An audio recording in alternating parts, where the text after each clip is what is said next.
ప్రస్తుతం దేశవ్యాప్తంగా కోవిడ్ కేసులు స్వల్పంగా పెరుగుతున్నాయి. అయితే ప్రజలు ఆందోళన చెందాల్సిన అవసరం లేదు. కొత్త వేరియంట్లు భారతదేశంలో 2 కొత్త ఒమిక్రాన్ ఉప వేరియంట్లు NB181 తమిళనాడు మరియు LF7 గుజరాత్ పట్టుబడ్డాయి. ప్రపంచ ఆరోగ్య సంస్థ వీటిని వెంజన్స్ అండర్ మానిటరింగ్ గా గుర్తించింది.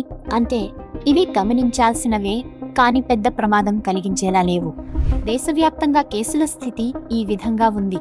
కేరళ 430 యాక్టివ్ కేసులు, మహారాష్ట్ర 209 యాక్టివ్ కేసులు, ఢిల్లీ 104 యాక్టివ్ కేసులు, కర్ణాటక 80 యాక్టివ్ కేసులు, దేశవ్యాప్తంగా 1009 యాక్టివ్ కేసులు. తెలంగాణలో ప్రస్తుతం కోవిడ్ తీవ్రత తక్కువగా ఉంది. అధికారిక సమాచారం ప్రకారం రాష్ట్రంలో యాక్టివ్ కేసుల సంఖ్య చాలా తక్కువగా ఉంది.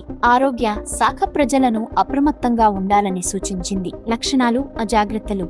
సాధారణ లక్షణాలు: తేలికపాటి జ్వరం, గొంతు నొప్పి, తలనొప్పి, దగ్గు, అలసట.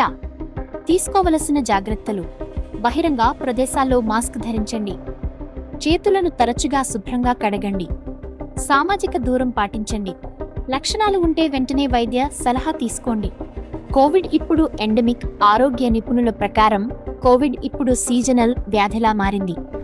ఇది సాధారణ ఫ్లూ లాంటి లక్షణాలతో కనిపిస్తోంది.